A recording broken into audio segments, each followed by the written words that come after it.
Góðan dag. Í dag þriðjudagurinn 25. nóvember árið 2025 og hér með settur fundur í bæjarstjórn Akraneskaupstaðar. Þetta fundur bæjarstjórnar númer 1423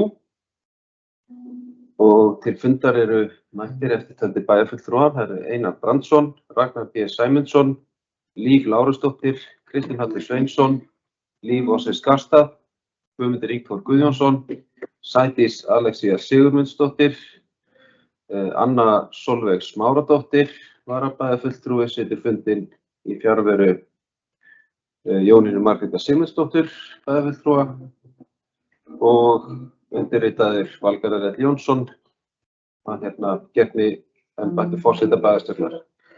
Þá sitja fundinn einnig þeir Haraldur Benediktsson, bæjarstjóri og Steinar Dagur Adolfsson, sviðsstjóri stjórnsýslu og fjármálasviðs sem sér ritun fundargerðar. Ég býð fundarmenn velkomna til fundar. Við göngum til dagskrár. Fyrsta mál á dagskrá málsnúmer 25.11.029, samræmd móttaka flóttafólks, samningur 2026. Bæjarráð samþykkti á fundi sínum þann 13. nóvember síðastliðinn viðauka við þjónustusamning samræmda móttöku flóttafólks vegna ársins 2026 og vísar málinu hér til bæjarstjórnar til endanlegrar ákvörðunar. Orðið laust. Bæjarfulltrúi Kristinn Halli Sveinsson.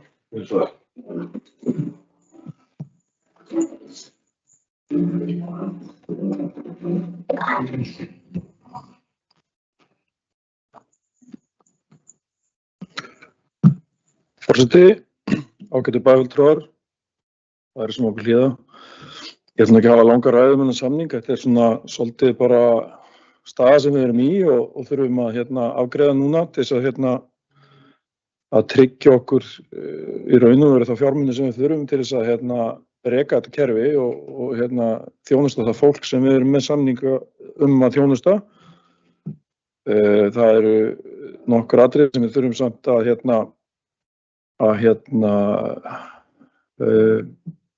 minna á í framhaldi í umræðum við ríkisstjórnina og vinnu og atvinnumálaráðherra held ég að heiti sem hefur tekið yfir þessa samning. Það meðal annars það að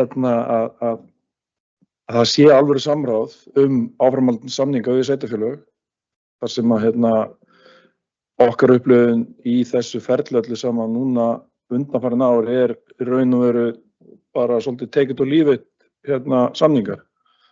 Þannig að við þurfum að halda því til haga og svo annað sem bara mjög aktuelt mál sem við þurfum að fylgja eftir sem í samningum núna sem við erum að samþykkja sem sagt sú staða að okkur gert að tryggja þeim aðilum eða flóttamönnum sem eru paraðir við okkur ber að tryggja þeim húsnæði innan 4 vikna í stað 8 vikna í fyrri samningi. Þetta náttúrulega bara eiginlega vonlaust að hafi verið gengið erfiðlega nú þegar að tryggja húsnæði innan 8 vikna og það verður mun erfiðara á 4 vikum. Bara svo það sé sagt. Þannig að við þurfum að vera vakandi og fylgja þessu máli áfram í okkar viðræðum við ráðuneytið varðandi þá þjónustu sem við erum að veita í gegnum þennan samning. Takk fyrir.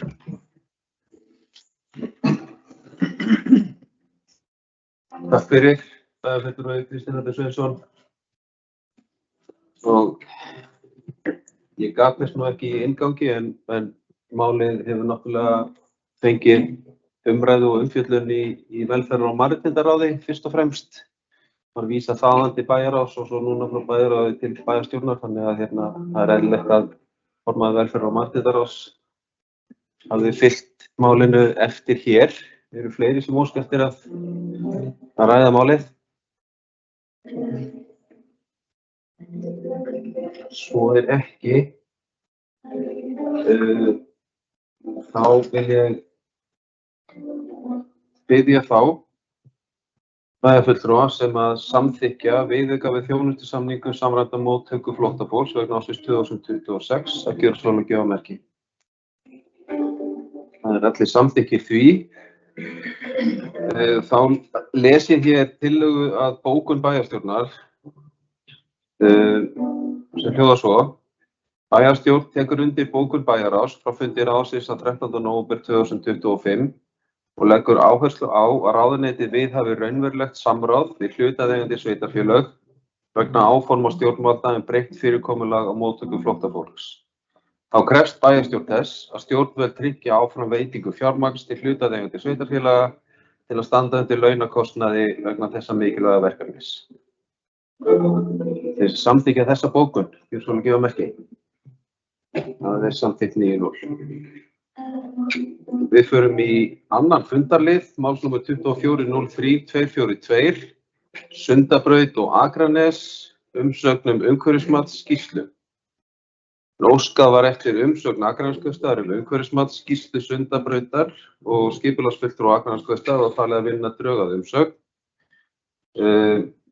Sú umsögn hér lögð fram og skipulags- og umhverfisráð leggur til við bæjarstjórn að samþykkja framlagða umsögn skipulagsfulltrúa vegna umhverfismatsskýrslu Sundabrautar. Og orðið laust.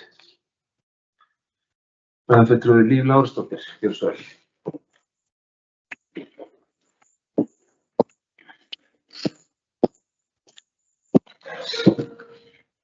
Forseti, ágætu bæjarfulltrúar, aðrir sem á okkur hlýða. Við erum hér með málum 2 umsögnum umhverfismatsskýrslu. Við erum að ræða Sundabrautina. Ég held að það sé alveg ljóst að bæjarfulltrúar hér hafi nýtt öll þau tækifæri sem þeim hefur gefist til að tala fyrir Sundabraut og við höfum náttúrulega verið með okkar góða bæjarstjóra sem fyrir fulltrúi inn í hópnum og mér finnst bara þessi umsögn hjá okkur að vera góð. Og náttúrulega auðvitað þessi skýrsla sem ræðir þarna að staðfesta þau jákvæðu áhrif Sundabraut mun hafa. Það kemur náttúrulega fram að það ekki aðeins fyrir Akraneskaupstað, heldur einnig fyrir byggðir á Vesturlandi og Norðurlandi. Og svo það þetta aukna umferðaröryggi sem ein af meginforsendum og ávinningur af framkvæmdinni. En þessu tengt og þó auðvitað erum við líka að horfa fram á það að Kjalarnesið ennþá óvissuþáttur, tvöföldun Kjalarness. Og ég segi það tengt þessu að sjálfsögðu vegna þess að við höfum beðið og auðvitað erum við áhyggjufull ef það raungerist ekki að við sjáum fram á fjármagn í það verkefni af mörgum ástæðum. Það var mjög svo tímabært þegar það tókst loksins að fara í Kjalarnesið á sín tíma fyrir ekki svo löngu síðan og við bara hvetjum til þess að það verði horft til þess að koma því fyrir að haldið verði áfram með það verkefni og það klárað. Takk fyrir. Takk fyrir það, Líf Lárusdóttir. Fleiri sem óska eftir að taka til máls? Það enginn sem gefur merki, þá biður þá bæjarfulltrúa sem að samþykkja fyrirliggjandi umsögn skipulagsfulltrúa sem umsögn bæjarstjórnar umhverfismatsskýrslu Sundabrautar að gera svona gefa merki. Það samþykkt 9 atkvæði. Og við förum í 3. fundarlið, málsnúmer 2507-080, Elínavegur 13A, umsókn til skipulagsfulltrúa. Umsókn barst breytingu á deiliskipulagi Miðvogslækjarsvæðis. sótt að færa byggingarreit Elínavegs 13A við 2 metrum nær lóðamörkum og einnig óskað eftir heimild til að leyfa íbúðarhúsnæði á suðurhluta lóðarinnar. Erindið var grenndarkynnt í samræmi við 2. málsgrein 43. greinar skipulagslaga nr. 123 frá árinu 2010, grenndarkynnt fyrir Elínavegi 13 og 15B og Akurprýðir 5 og 7. Athugasemd barst frá Heilbrigðiseftirliti Vesturlands. Tekið hefur verið mið á athugasemdum Heilbrigðiseftirlitsins og hefur uppdráttur verið uppfærður í samræmi við það.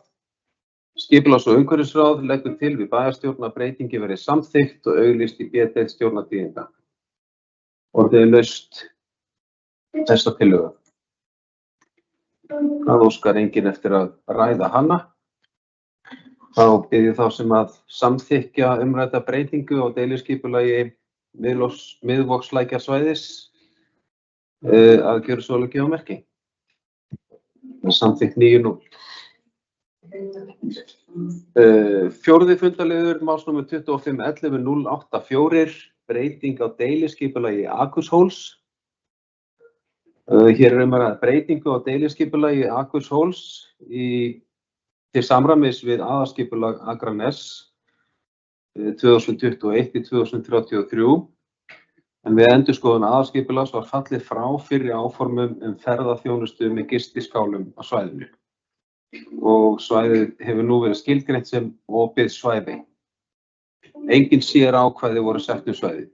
Skipulags- og umhverfisráð leggur til við bæjarstjórn að breytingi verið tekin sem óveruleg við vísan til 2. málsgreinar 43. greinar og 3. málsgreinar 44. greinar skipulagslaga nr. 123 frá árinu 2010. Orðið laust þennan fundalið. Bæjarfulltrúi Einar Brandsson, gjörðu svo vel.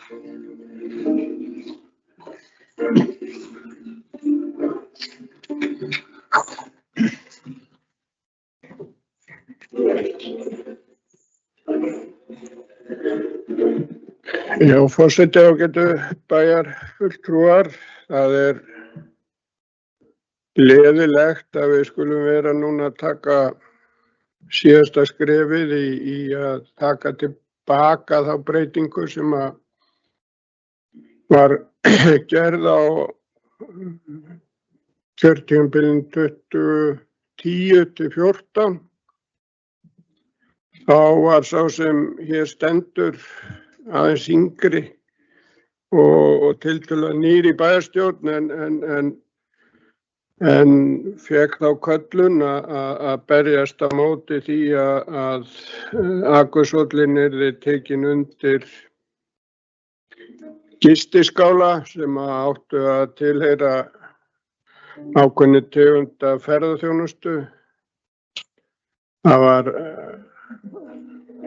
mikið stótt í það að fá að byggja þessa skála og í samvinnu við þýska aðila átti að fara að flytja aðalega Þjóðverja inn í þessi hús og þeir átti að stunda sjóstanga veiði á bátum sem að viðkomandi ætlaði líka reka. Mér fannst það í sjálfu sér brilljant hugmynd þá og kom með nokkrar hugmyndir aðrar staðsetningar heldur en akkúrat Akurshóllinn, en þá var meirihluti mjög sterkur á þessu kjörtímabili. Ég ætla ekki að fara að telja upp þá flokka sem voru þá, menn geta skoða það ef þeir hafa áhuga. En þetta sem betur fer niðurstaðan, því að þessi tegund ferðaþjónustu hefur hlotið ákveðið skipbrot. Þetta var fyrir vestan á Flateyri, mjög svipað konsept. Þar standa skálarnir bara auðir og engir koma og stunda sjóstöng. Þannig að þetta var líka svona eitt af fáum grænum svæðum sem eftir var í gamla bænum og mér fannst allavega þess virði á þeim tíma að berjast fyrir því og það mér því mikil gleði þegar við breyttum þessu í aðalskipulaginu og nú tökum við síðasta skrefið og samþykkjum að varðveita Akursólinn allavega einhver ár þá til að hugsanlega einhver aðri koma sem hafa aðra skoðanir heldur en við. En þetta vel gert, takk. Takk fyrir, bæjarfulltrúi Einar Brandsson. Eru fleiri sem óska eftir að ræða fundarlið númer 4? Bæjarfulltrúi Kristinn Hallur Sveinsson, gjörðu svo vel.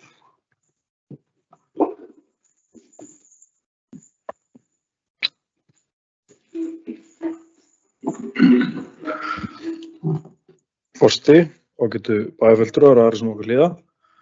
Mér langaði bara að koma upp og fagna þessum Einari. Þetta bæjarfulltrúi Einari Brandsssyni. Þetta var alveg svona á sín tíma held ég verulega andstæði við þetta í bænum. Ég held að það hafi ekki skipt máli hvar menn stóðu í flokki en það er bránalegt að hóllinn standi þarna, maður lék sér nú þarna þegar maður var gutti að renna sér og tala nú ekki þegar Akur var þarna við hliðina og maður var að stilast í að leika í timburbunkunum sem að náttúrulega stórhættulegt. En þetta er ánægilegt að við séum að bara vernda hólinn sem það sem hann er, útivistarsvæði og leiksvæði barna. Takk fyrir. Takk fyrir, Kristinn Hallur Sveinsson. Fleiri sem óska eftir að taka til máls? Það er enginn sem gefur merki, þá bara biðja þá sem að samþykkja umrædda breytingu á deiliskipulagi Akurshóls. Breytingi verið send Skipulagsstofnun og auglýst í Stjórnartíðindum. Gjörðu svo vel að gefa merki.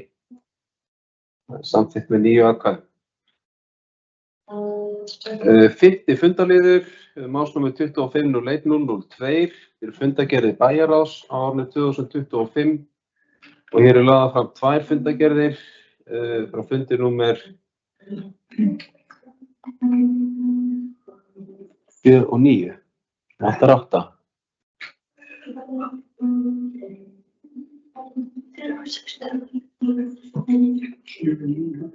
Já. Það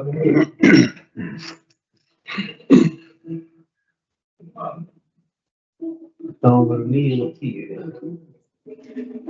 Þá byrjum við upp á nýtt. Hér lagðar fram fundargerðir númer 3609 frá fundi sem framfór þann 13. nóvember síðastliðinn og 3610 sem framfór þann 20. nóvember síðastliðinn. Orðið er laust fundargerðir bæjarráðs. Það er Líf Lárusdóttir bara fyrir svo.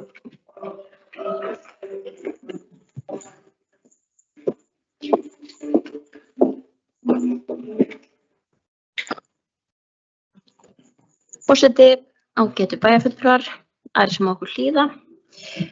Hér eru lagðar fram 2 fundargerðir bæjarráðs og ég ætla að byrja á að koma fram undir fundargerð nr. 3609 sem var haldin, sem frá fundi bæjarráðs sem haldin var 13. nóvember síðastliðinn, sem var þá fyrsti fundur eftir fyrri umræðu fjárhags- og fjárfestingaráætlun hér í bæjarstjórn, þar sem að við vorum í rauninni að fara yfir þau atriði sem að við vildum að yrðu skoðaðir frekar á milli umræðna og þá við báðar þessa fundargerðir sem undir liggja að við náttúrulega erum þarna í ákveðinni vinnu á milli umræðna og það kannski ekki beint, það er frekari óvissa ef eitthvað að teiknast upp, bara samanber fréttaflutning gærdagsins.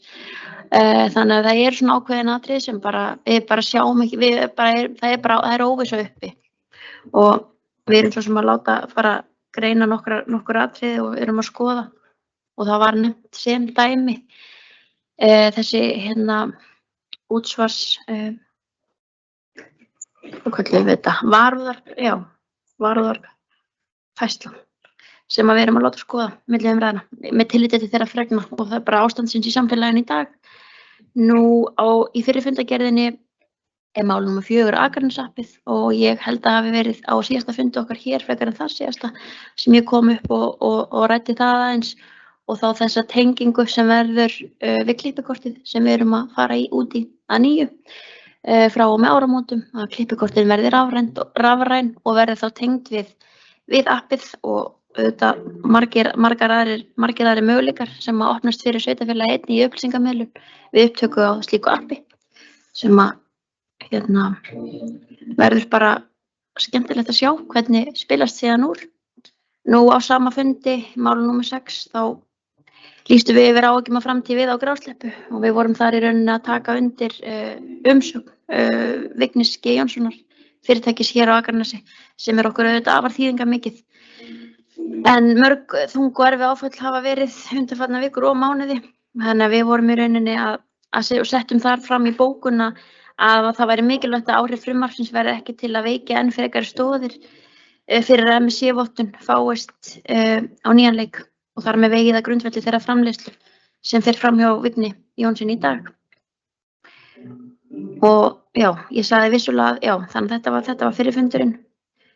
Á fundinum okkar núna 20. nóvember síðastliðinn í fundargerð 3610 þá fengum við forstjóra Elkem til okkar sem að fór bara með mjög skýrum og yfirvegum hætti yfir stöðuna sem þar blasir við og þá niðurstöðuna sem lá þá ljóst fyrir varðandi verndartolla ESB á kísil og það var bara upplýsandi fundur fyrir okkur og við náttúrulega þar í bókun skoruðum á stjórnvöld að leita allra leiða og að engum leiðum verði raun hafna til að tryggja stöðuleik og framþróun á einu mikilvægasta iðnaðarsvæði á Íslandi, þar að segja Grundartanga. Og þar vegur þyngst þáttur samkeppnishæfni rafmagns á afhentugrunni til verksmiðju og þetta var partur af því sem að við létum bóka í kjölfar heimsókn Álfheiðar. Og svo vorum við raun að vinna áfram með ýmis mál sem við erum að láta skoða með umræðuna og þar vorum við líka sérstaklega að horfa í gjaldskrár. Þannig að, við fengum líka áhuga saman hóp til okkar sem að horfa á möguleg kaup á Suðurgötu 57 og lóð á Suðurgötu 47 sem að var skemmtilegt og spennandi. Það hefur náttúrulega verið þannig að við höfum verið í fleiri en einu samtali varðandi húsið og ég hef sagt það og það eru samt eflaust skiptar skoðanir það að húsið á þannig stað og fólk hefur mikla tengingu við húsið margir hverjir og þetta auðvitað að fá inn þarna starfsemi sem myndi nýtast fyrir okkur íbúa en ekki síður til að efla okkur í ferðaþjónustu væri náttúrulega, það myndi bjóða okkur upp á mjög mikla möguleika. Þannig að ég er bara spennt fyrir því spennt að sjá hvað gerist núna en þetta var allavega áhugaverður kynning sem við fengum á því hvað þessir aðilar allavega sjá fyrir sig með húsið þannig að við bara báum að fylgjast með. Einnig vorum við að fjalla í máli númer 10 í seinni fundargerð skipan starfshóps þegar kemur á því að horfa á skipulag á Jaðarsbökkum. Og þarna erum við þetta kannski svona í megindráttum að horfa bara á hvað verður hvar og geta horft svolítið fram í tímann til að geta farið í meiri grundigt vinnu í hverju verkefni fyrir sig til að áætla bara hvað snýr hvernig. Þetta höfum við farið nokkra hringi með alls konar þessu kjörtímabili og meðal annars eitt stykki knattspyrnuvöll en þarna erum við svolítið að gera tilraun til þess að setjast niður og bara ramma þetta betur inn. En það var ekki meira frá mér. Takk fyrir.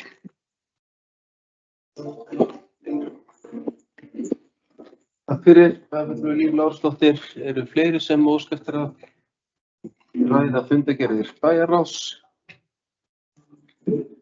Bæjarfulltrúi Ragnar V. Sæmundsson.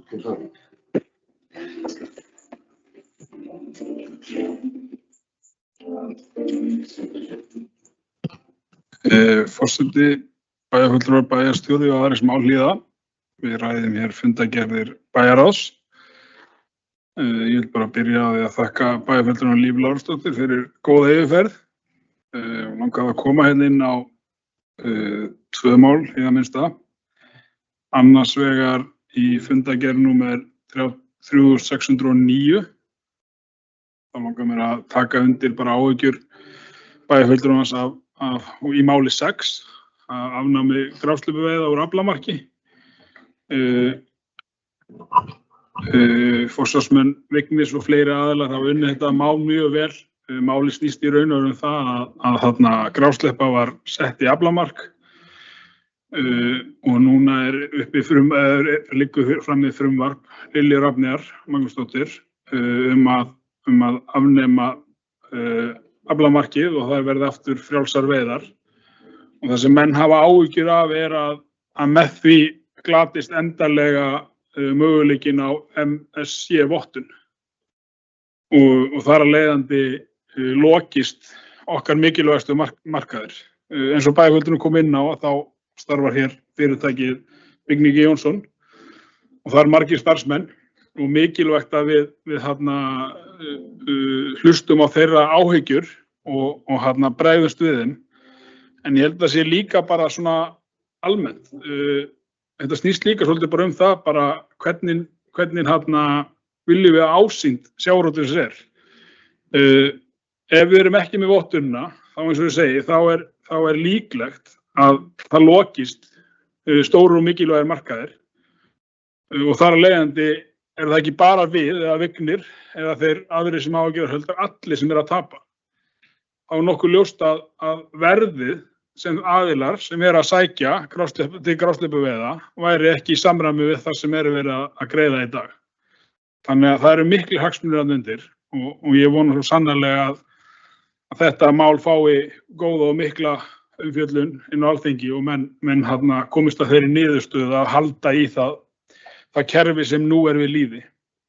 Ég get svo alveg upplýst það að þegar umræðan á sínum tíma var að setja þetta í kvóta, að þá var ég kannski ekkert sérstaklega fylgjandi vegna þess að þetta eru kannski svona þær einu frjálsu veiðar, ef svo má segja, sem ennþá voru í lýði en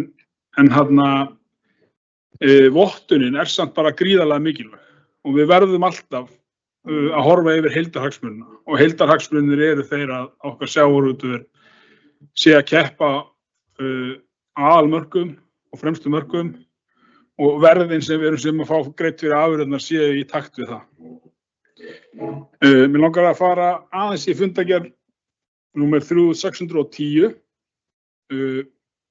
Bæjarfulltrúinn Líf Lárusdóttir fór hér yfir mál númer 1 og þá fundi sem við áttum eða þá heimsókn sem við fengum frá Álfheiði Ágústsdóttur, forstjóra Elkem, bara mjög góð heimsókn, fór vel yfir málið og vel yfir í raun og veru það sem búið að vera í gangi bæði innan fyrirtækisins og eins líka bara í þessari hagsmunagæslu sem búið að vera í gangi og eðlilega náttúrulega mikil vonbrigði að Evrópusambandið skildi staðfesta þessa tolla en og aðrar, náttúrulega svo eru bara auk þess aðrar ógnir sem staða fyrirtækinu og við munum bara að sjálfsögðu áfram vinna með fyrirtækinu. Þetta bara eitt af okkar mikilvægustu fyrirtækjum þó að sannarlega sé statt í öðru sveitarfélagi að þá segjum við alveg stendum við það að þetta eitt af okkar mikilvægustu fyrirtækjum. Mér langaði líka að koma inn á mál númer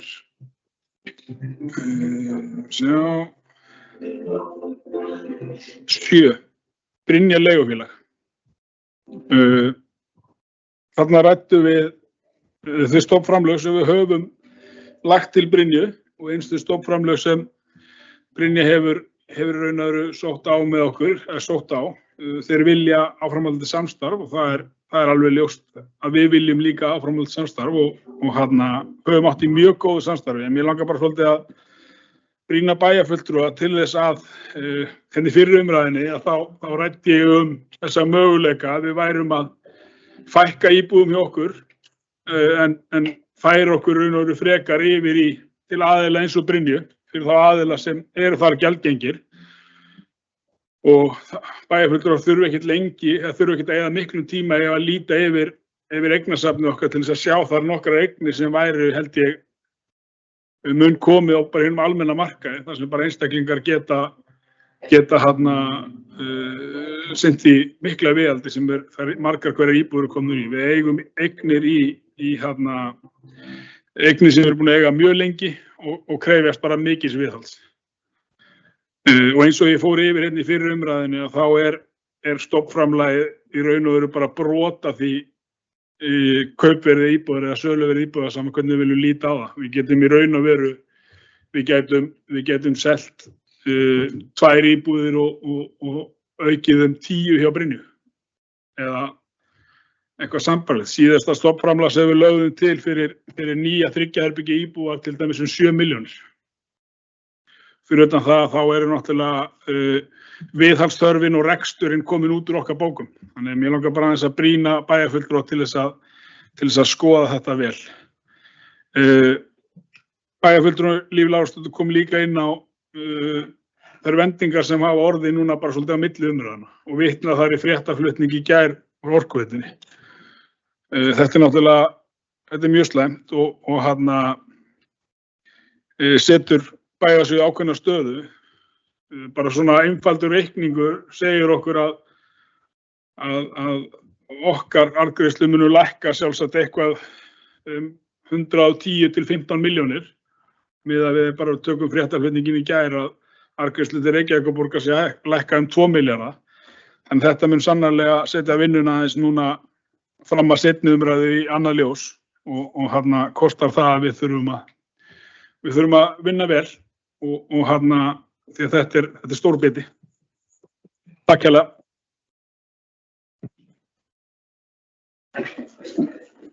Takk fyrir. Fulltrúi Ragnar B. Sæmundsson. Fleiri sem ást eftir að taka til máls. Svo ekki. Teljast þar með þessar 2 fundargerðir bæjarráðs framlagðar, útræddar hér í bæjarstjórn og við förum í 7. fundarlið. Hann er ásnúmer 25.01.003. Þetta er fundargerðir á árinu 2025 frá Velferðar- og mannréttindaráði og hér er lögð fram 250. og 5. fundargerð ráðsins frá 18. nóvember síðastliðnum. Orðið er laust. Það er fulltrúi Kristinn H. Sveinsson. Gjörðu svo vel.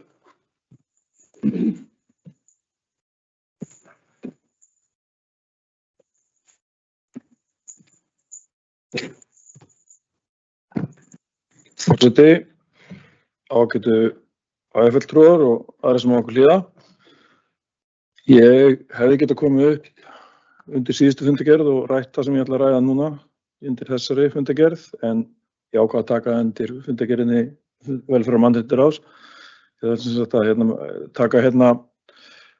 byrja á því að ræða lið 2 sem er fjárhagsáætlun 2026 og 3 ára áætlun, sem sagt sú vinna sem fór fram hjá okkur í Velferðar- og mannréttindaráði eftir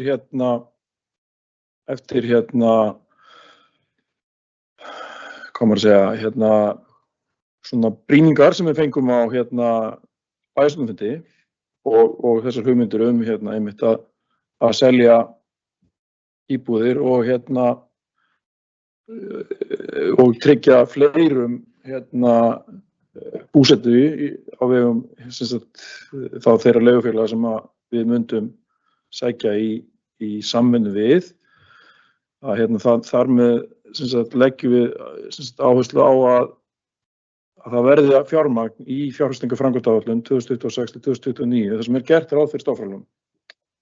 Það er fyrsta skrefið. Fyrsta skrefið er að tryggja fjármagn stofnframlög og fara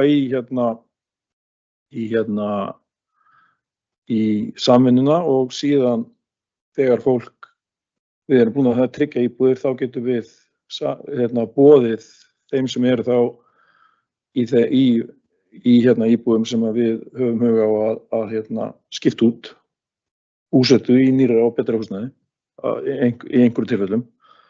Þannig að við þurfum kannski bara að sjá hvað við getum sett mörg stofnframlög í fjárhagsáætlun og þá getum við séð betur hvað við getum selt af íbúðum á móti.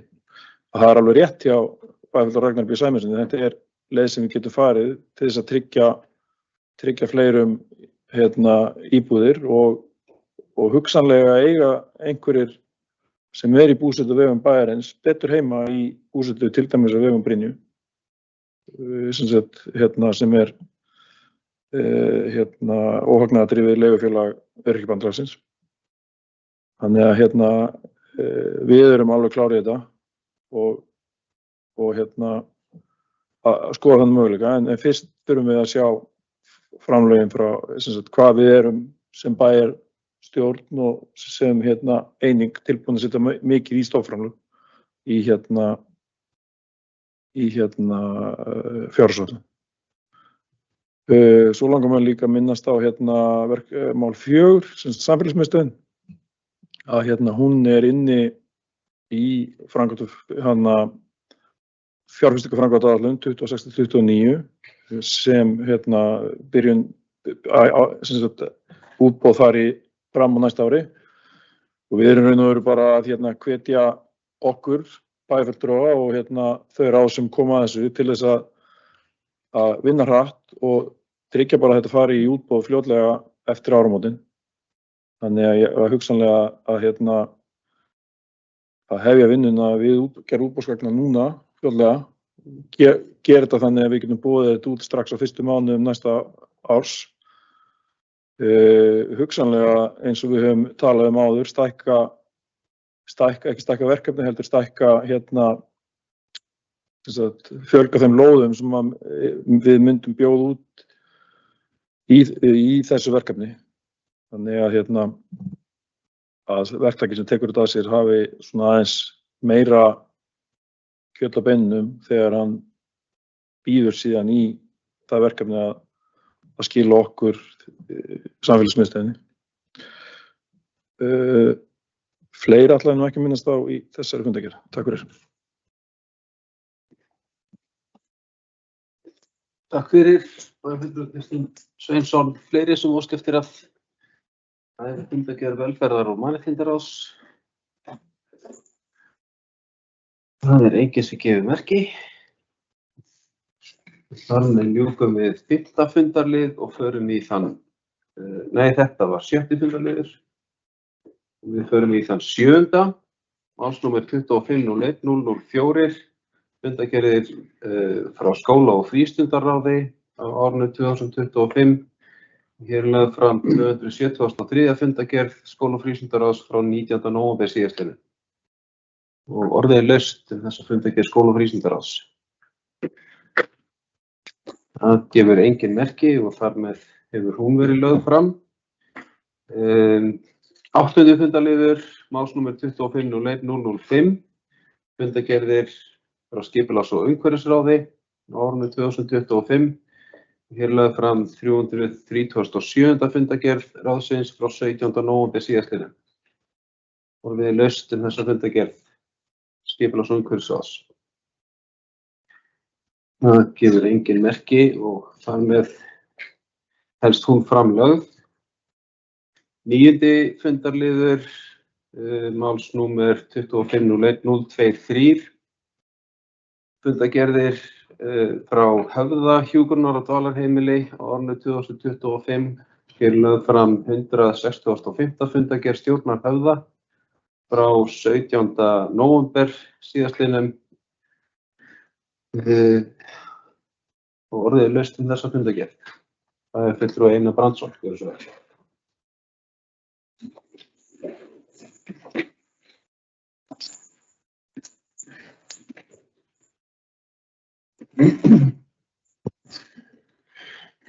Forseti, ágætu bæjarfulltrúar, langar aðeins að koma og skýra og segja frá hvað varðar fyrsta liðinn í fundargerðinni. Við fengum góða heimsókn inn á stjórnarfund Sigurjón Norberg Kenneste sem er framkvæmdastjóri Samtaka fyrirtækja í velferðarþjónustu og hann fór svona yfir sviðið svolítið vítt og við náttúrulega eins og kom fram við fyrir umræðu hér að þá vorum við ekki voðalega bjartsýn inn á Höfða í stjórninni.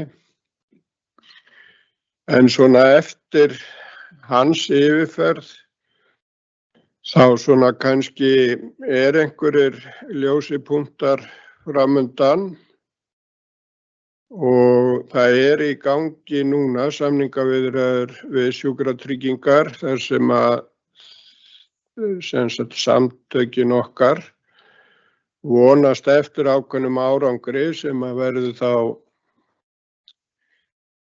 mun skýra svona inn í nýtt ár, mars, apríl og þá hvað varðar daggjöldin og svo í rauninni alveg komið svona samkomulag það að þetta svokallaða ræmat sem notast við þyngd hjúkrunarheimila sé orðið úrelt og upp verði tekið nýrra kerfi til þess að meta þyngd heimilisins og ég held að það sé eitt sem að getur gert okkur aðeins bjartsýn á framtíðina.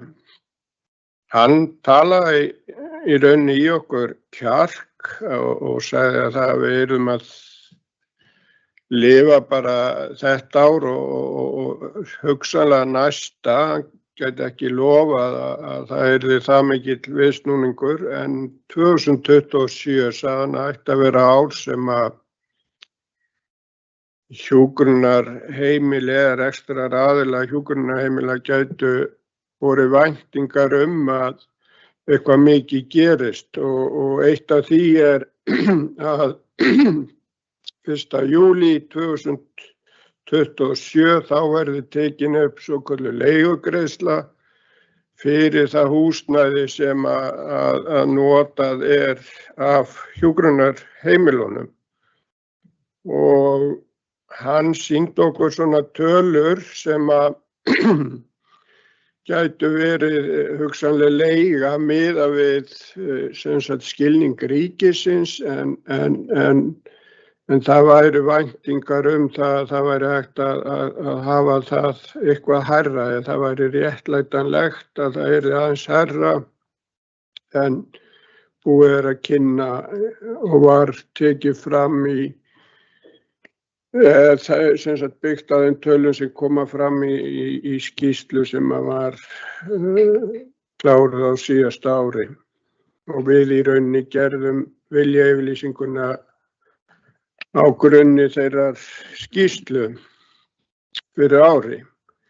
Þetta getur munað töluvert en á móti komið að við þurfum þá að sjá allt meiri háttar viðhald og framkvæmda sjóðurinn hann leggst niður. Þannig að við vorum svona aðeins bjartari eftir þessa yfirferð hjá Sigurjóni og hann hvatti okkur bara áfram að þetta væri jákvætt teikn framundan. Einnig kynnti framkvæmdastjóri fyrir stjórn á þessum fundi í sambandi við fjárhagsáætlunar umræðuna lið 3.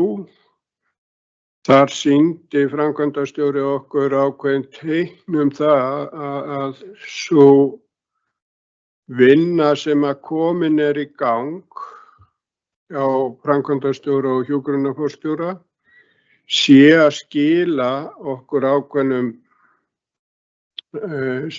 ábata sem að kemur okkur þá til góða en við vorum við sáum í rauninni ekki það marga mánuði, við viljum sjá aðeins meira áður en við í rauninni þá tökum ákvörðun að breyta fjárhagsáætluninni og það segir sig þá að við munum ekki gera það fyrir áramót.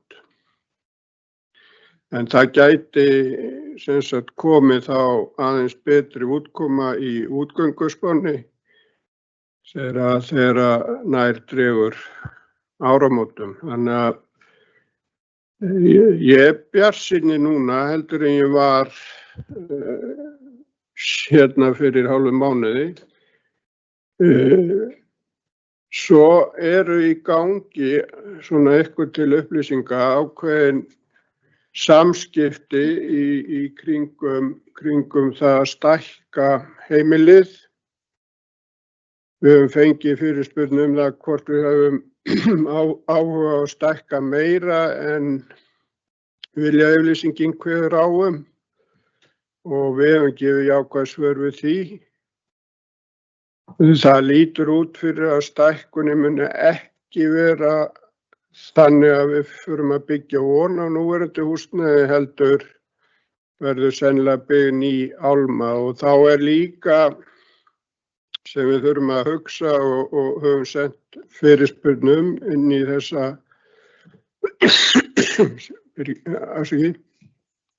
umræðum stækkun að það er hvort að það verði þá stóðrými fyrir dagvist sem er mikil þörf á að stækka inn í því. En það mun skýrast vonandi núna á næstunni hvort við fáum einhverja áheyrn og í framhaldi af því þá þurfum við að taka ákveðnar ákvarðanir stækkun og þakka þér fyrir Steinar. Það er alltaf einhver sem hugsar að kannski. Nei, en ég ætla ekki að, ég er alveg að verða mállaus, þannig ég ætla ekki að segja meira í bili. Takk hérlega. Takk fyrir þessa yfirferð, fulltrúi Einar Brandsson. Eru fleiri sem óska eftir að taka til máls varðandi fundargerð stjórnar Höfða og undirbúningsnefndar stækkun Höfða? Það er enginn sem gefur merki og þar með lýkur umræðu þessa fundargerð og við förum í 10. fundarlið, málsnúmer 25-01-025, fundargerðir og fylgiskjöl frá Heilbrigðisnefnd Vesturlands á árinu 2025. Og hér er lögð fram 199. fundargerð Heilbrigðisnefndar Vesturlands frá 17. nóvember síðastliðnum ásamt ársskýrslu Heilbrigðiseftirlitsins og fjárhagsáætlun Heilbrigðiseftirlitsins fyrir árið 2026. Og orðið er laust. Bæjarfulltrúi Kristinn H. Sveinsson, gjörðu svo vel.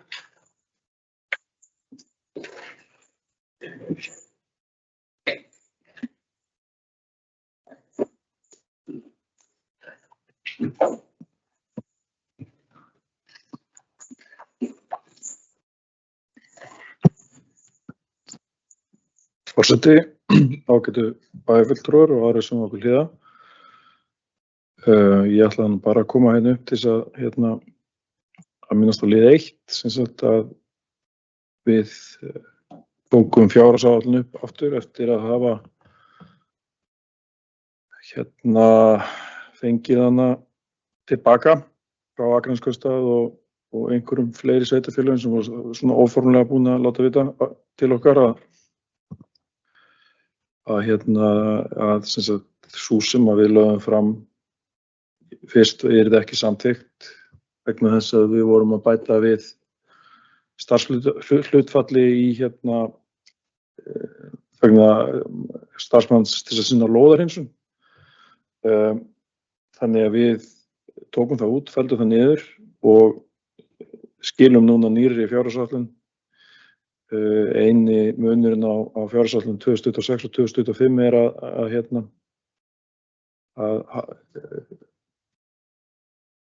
gjaldið sem að við förum fram á að sveitarfélögin borgi inn í eftirlitið hækkar 1 milljón milli ára. Þannig að hlutfallslegur kostnaður Akraness hækkar þá sem því nemur. Við borgum einhvers staðar í kringum, ég man ekki hvað það er, rétt undir 50% af þessu. Þannig að við erum einhvers staðar. Mér minnir það, ég er aðeins að ég er náttúrulega verið búin að vera með þessi tölur hreinu en þetta svona nokkurn veginn það sem að þetta mun hækka sem bara í takt við verðlagsþróun og launahækkanir og annað slíkt. Þannig að annað ætla ég nú ekki að minnast á, ég bara hvet ykkur til að skoða ársskýrsluna sem þarna fylgiskjal, ég ætla nú ekki að fara yfir hana en heilbrigðiseftirlitinu vel stjórnað, við erum með fyrirtaks framkvæmdastjóra og höfum verið með mjög góða fulltrúa í vinnu, þannig að það fróðlegt að skoða ársskýrsluna og sjá þau verkefni sem að eftirlitið sinnir og en þetta svo sem skýrsla fyrir 2024, þannig að hún að koma inn núna. Takk fyrir.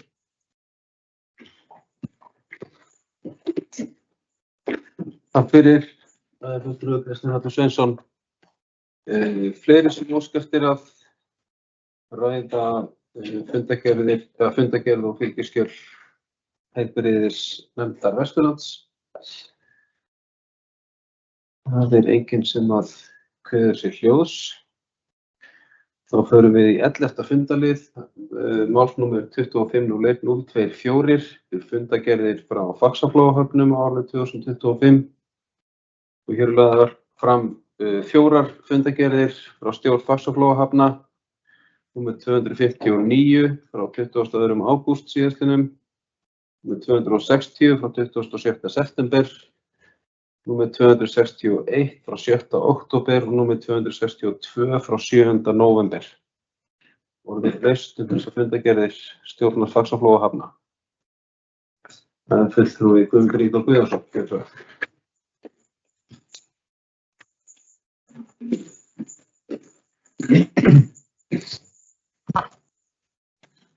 Forseti, bæjarfulltrúar, bæjarstjóri, fundarritari og aðrir ákveðnir að hlýða. Eftir starfsmannaskipti á skrifstofu Faxaflóahafna að þá var nú búið að lofa með því að þessu fundargerðir myndu nú berast fyrr, en ég alltaf að halda því áfram að ýta að þær komi til okkar töluvert fyrr. Það eins og kemur þarna fram að reksturinn ennþá búinn að vera náttúrulega mjög góður og við höldum áfram að bara gera held ég gott mót þarna. Kannski það helsta sem að þarna að auðvitað Sundabrautin sem að hefur komið náttúrulega nokkur inn á borð stjórnar. Það alveg einhugur innan stjórnar að ýta þessu máli áfram. Allt þetta bara spurning hvar sú lega verður, hversu mikil áhrif þetta mun hafa á starfsemi hafnarinnar í Reykjavík og unnið vel með vegagerðin í þeim málum. Einnig sem hefur svo komið fram í fjölmiðlum þar sem að með breytingu á skattaumhverfi skemmtiferðaskipa. Við erum því miður farin að sjá fram á það að þetta muni hafa áhrif.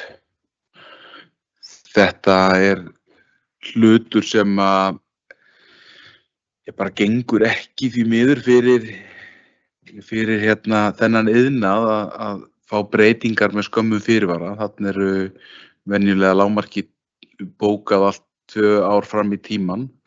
Meðan ríkisstjórnin ætlar að skella þessu svona á og það hefur verið mikill kurr í mönnum bæði í ferðamannabransanum, skemmtiferðaskipabransanum og í höfnum landsins. Fyrirtækið fór í stóra vinnustaðagreiningu sem að fengur ráðgjafa fyrirtæki til að eiga samtöl við alla starfsmenn. Heilt yfir komið það mjög vel út, en klárlega hlutir sem hægt að laga. en heilt yfir kom það mjög vel út og var ákveðið að fá annað fyrirtæki til þess að vinna með þessa úttekt sem gerð var, þannig að reyna að tryggja það að þeir sem auðvitað ekki viðtölu alla starfsmennina væru ekki orðnir of litaðir af einhverjum skoðunum á hinn og þessu, heldur en að fá hlutlausan aðila inn og reyna að gera þetta þannig að en það kemur alveg skýrt fram hvað það sem þarf að laga og eins hvað gott og heilt yfir kemur þetta vel út vinnustæðurinn sem komið bara í bili. Forseti.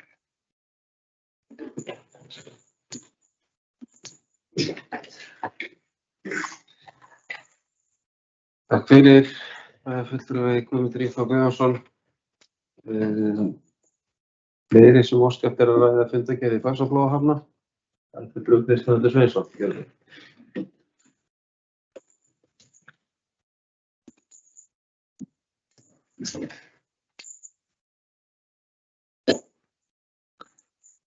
Forseti, ágætu bæjarfulltrúar og þær sem á hlýða. Mér langar bara rétt að gera eina athugasemd við ræðu bæjarfulltrúar Guðmundar Ingþórs að það var fyrri ríkisstjórn sem setti á breytt skattaumhverfi við komu skemmtiferðaskipa. Það ekki núverandi ríkisstjórn sem að skella þess á. Annað var það ekki. Takk. Takk fyrir, fulltrúi Kristinn Andri Sveinsson. Fleiri sem óska eftir að ræða fundargerð í Faxaflóahafna. Það fulltrúi Ragnar B. Sæmundsson.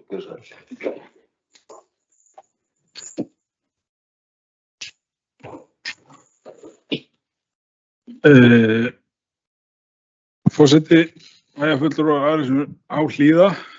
Ég er bara komin hér upp til þess að mæra fyrir ríkisstjórn. Nei. Mér langar að spyrja bæjarfulltrúa Guðmund Ingþór og okkar nefndarmann í Faxaflóahöfnum eitt mál í fundargerð númer 259. Mál númer 7. Setið það undir og fleira. Mér langar að spyrja hana aðeins út í hún er búin að koma nokkrum minn upp áður, út í rampur til sjósetningar. Faxaflóahafnir hafa stemt að því og með framkvæmdaleyfi til að setja niður nýjan ramp á svokallaða Akraborgarbryggju, þar sem áður landgangurinn fyrir bíla inn í Akraborgina var. Núna í haust var sá pallur fjarlægður, en síðan hefur lítið gerst. Það var bara neglt þarna fyrir eitthvað grindverk og ég held að hafi bara ekkert gerst síðan. Og mér langar bara svolítið að spyrja hann hver staðan og hvenær áætluð verklok í þessu verki sem við held ég búið að vera á áætlun hjá Faxaflóahöfnum í nokkur ár. Takk. Takk fyrir, fulltrúi Ragnar B. Sæmundsson. Ég gef orðið laust að nýju. Gerir ráð fyrir að bæjarfulltrúi Guðmundur Ingþór vilji svara fyrirspurninni. Gjörðu svo vel.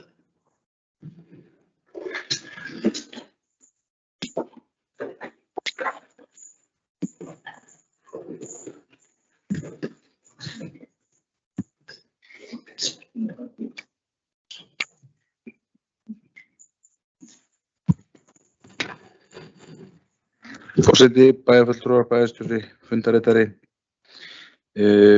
varðandi 259. fundargerð, þá starfsáætlun stjórnar og fleira. Þarna inni sem sagt starfsáætlun og sem sagt verið að ræða bara starfsáætlun stjórnar varðandi fundardagatal. Þarna HR könnun starfsmanna, sem og dagatal fyrir Danmerkurferð. Það sem að stjórn fór til Danmerkur og skoðaði hérna bæði hafnir í hérna Kaupmannahöfn og Árhúsum og hitti þar meðal annars Eimskip og fékk að skoða þar allar uppbyggingarnar sem búið að gerast í Kaupmannahöfn og Árhúsum. Þær landfyllingar sem hafa verið gerðar þar sem eru alveg gríðarlegar og hérna þannig að það er virkilega og hafi sá sem hér uppi stendur mikinn áhuga og fróðlegt að sjá hvað þeir eru búin að gera og hvernig þeir hafa gert hlutina alveg stórglæsilegt. Reyndar undir þessum öðrum lið er eitt annað mál sem að til mig ekki geta svo sem upplýst og hérna á þessu stigi. Varðandi rampinn, þá er náttúrulega búið að gera samning við ákveðin aðila. Það er búið að þrýsta á hann ansi oft og planið var að klára þetta núna á haustmánuðum en eins og við sjáum að þá er ekki mikið að gerast. Þessi ágæti aðili er með nokkur verk meðal annars fyrir sveitarfélagið og hérna hvort sem að það sé tekið af svo ofmörg verkefni eða ekki, alltaf ég kannski ósagt láta hér en við höldum áfram og þetta klárlega þarf þá að vera allra síðasta lagi núna á vormánuðum. Við vitum hversu mikilvægt þetta er og fyrir okkar smábáta eigendur og ekki síður björgunarfélagið og aðra er hérna þurfum að nota þetta því að þetta er bæði gagnlegt fyrir þá sem eru áhugasamir sem og björgunartæki fyrir okkur og alla sem eru í kringum hafið en við hættum ekkert að ýta á þá með að keyra þetta áfram.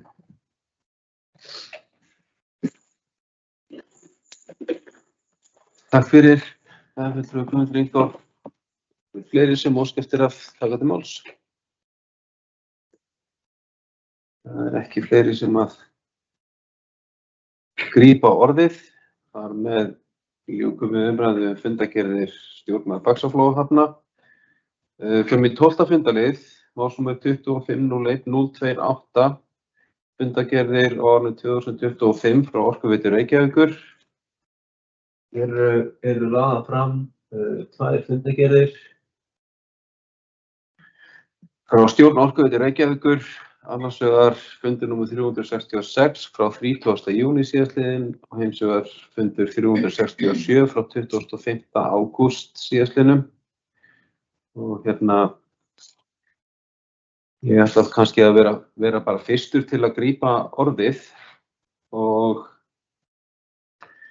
í fyrsta lagi ávarpa það af hverju við erum með svona gamla fundargerðir. Ég á ennþá erfitt með að skilja það vegna þess að ekki hefur skort eftirgangsmunina bæði af minni hálfu og bara af hálfu Akraneskaupstaðar að fá fundargerðir sendar fyrr. Það háttar þannig til hjá stjórn Orkuveitu Reykjavíkur að fundargerð síðasta stjórnarfundar er jafnan frágengin og samþykkt í upphafi hvers fundar. Það var fundur í stjórn Orkuveitu Reykjavíkur í gær og þar var fundargerð októberfundarins þá væntanlega lögð fyrir og samþykkt. Þannig að það er eðlilegt að sú fundargerð hafi ekki náð inn á þennan fund. En fundargerð frá 29. september hefði átt að geta legið fyrir og vera tekin fyrir hér á þessum fundi. Fyrir utan það að þessar tvær fundargerðir sem þarna eru hefði þá átt að geta verið komnar fyrr inn á fund bæjarstjórnar til umfjöllunar. Þannig að það má enn gera betur í því að fundargerðir berist tíðar til okkar frá Orkuveitu Reykjavíkur heldur en nú er. Svo er eitt mál sem að mig langar að ávarpa varðandi Orkuveitu Reykjavíkur og tengist ekki beinlínis þessum fundargerðum en má tengja það við þriðja fundarlið í raun og veru hvorrar fundargerðarinnar sem er vegna þess að þriðji fundarliður á stjórnarfundum Orkuveitunnar snýst ávallt fjármál og rekstur félagsins. Þannig að við skulum tileinka þetta bara þriðja fundarlið, fundargerðar númer 367 og það er þetta mál sem að bæjarfulltrúi Ragnar B. Sæmundsson minntist á í sinni ræðu fyrr á þessum fundi og fjallar sem sagt samskipti Norðuráls og Orkuveitu Reykjavíkur núna í framhaldi af biluninni í Norðuráli og framleiðslufalli vegna þess.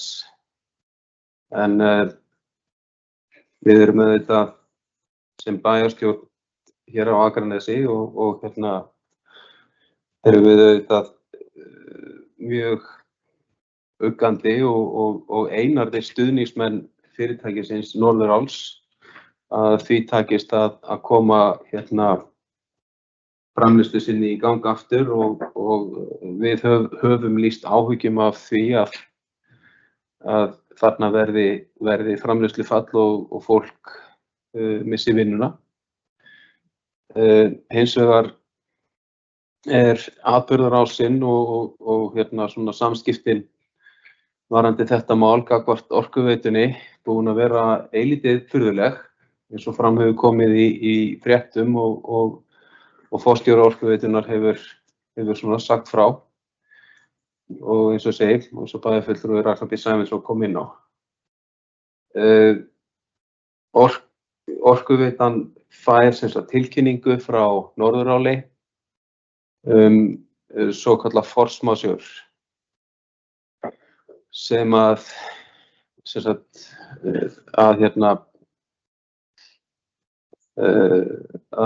rekstur verksmiðjunnar á verksmiðju Norðuráls á Grundartanga hafa orðið fyrir skaða vegna svokallaðs force majeure. Force majeure eru óviðráðanlegar ytri aðstæður og þar erum við að tala að þetta er notað þegar að fyrirtæki verða fyrir tjóni vegna náttúruhamfara, vegna stríðsátaka, hryðjuverka eða einhverja svoleiðis hluta sem að eru sannanlega alveg utan við áhrifamátt fyrirtækisins sjálfs, eru algjörlega utanaðkomandi og óvæntar aðstæður. Þá hafa fyrirtæki rétt á því að lýsa þessu yfir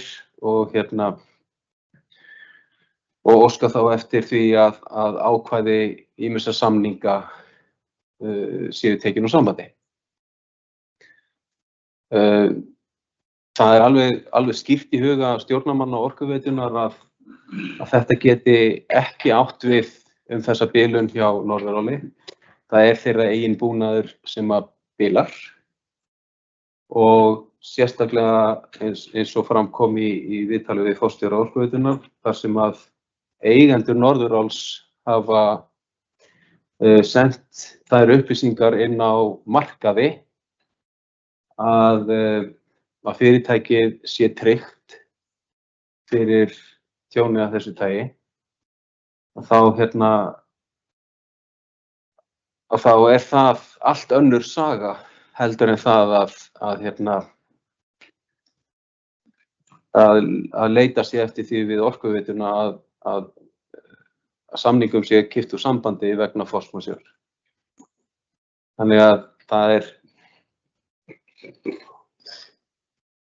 alveg skýrt af hálfu Orkuveitunnar að samningurinn skuli standa, orkan verður tiltæk þegar á henni þarf að halda og en til þess að orkan geti verið tiltæk þá þarf að greiða fyrir hana áfram bara samkvæmt samningi.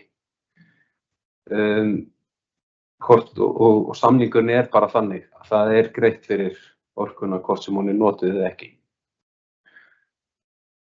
Þetta verður væntanlega ekkert útkljáð öðruvísi heldur en fyrir dómstólum og það bara allt í lagi með það. Það bara eðlileg leið til þess að fá niðurstöðu í svona mál. Og það mikil sannfæring fyrir því innan stjórnar Orkuveitu Reykjavíkur að sú vegferð falli Orkuveitunni í hag. Tryggingafélag Norðuráls muni greiða þeirra tjón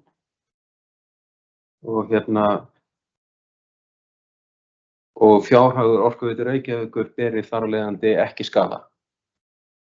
En á meðan á þessu stendur, meðan að þetta staðan, þá ekki annað hægt en að taka upp fjárhagsáætlanir Orkuveitunnar og breyta þeim til samræmis við þessa stöðu. Og í því felst að meðal annars að heildararðgreiðslur Orkuveitunnar lækka úr 6,5 milljörðum sem þær eru á þessu ári í 4,5 á næsta ári. Þetta sem sagt, þetta 2 milljarða lækkun á heildararðgreiðslum Orkuveitunnar, ekki bara arðgreiðslum til Reykjavíkur. Þannig að þetta 30% lækkun á arðgreiðslum og við getum þá skoðað það sem við höfum fengið út frá því og reikna 30% lækkun á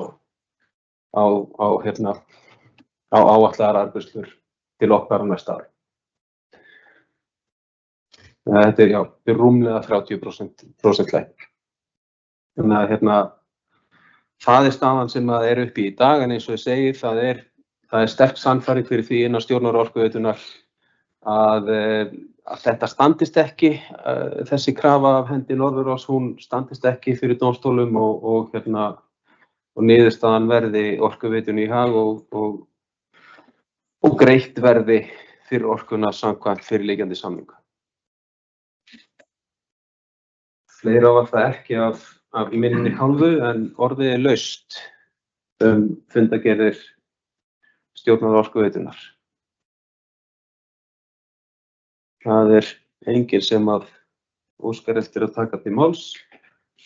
Þar með teljast fundargerðirnar framlagðar.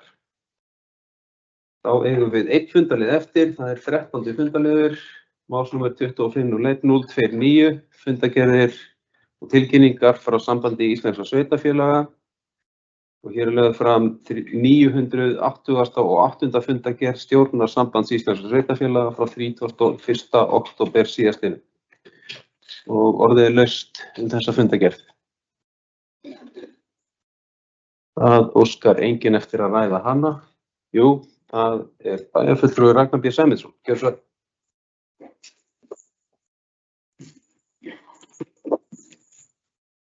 Forseti, bæjarfulltrúar, bæjarstjóri og aðrir sem Hlíða. Ég ætla nú ekki að hafa þetta langt. Mér langar bara allir að benda bæjarfulltrúum á 2 umsagnir sem eru mjög góðar og eru áhugavert fyrir bæjarfulltrúa að lesa og kynna sér. Það annars vegar í máli númer 13, umsögn frumvarp til laga breytingar á sveitarstjórnarlögum og svo númer 15, umsögn frumvarp til laga samning Sameinuðu þjóðanna réttindi fatlaðs fólks. Bara báðar umsagnirnar bara yfirgripsmiklar og góðar og koma fram bara atriði sem gott fyrir okkur að hafa í huga. Þetta eru bæði mál sem koma til okkar kasta á næstunni. Takk fyrir. Takk fyrir, fulltrúi Ragnar B. Sæmundsson. Fleiri sem óska eftir að ræða fundargerð stjórnar Sambands Íslenskra sveitarfélaga. Það enginn sem kveður sér hljóðs. Þar með ljúkum við umræðu 13. fundarlið og það var jafnframt síðasti fundarliðurinn á þessum fundi. Ég þakka bæjarfulltrúum fyrir góðar umræður á þessum fundi og segi þessum fundi slitið.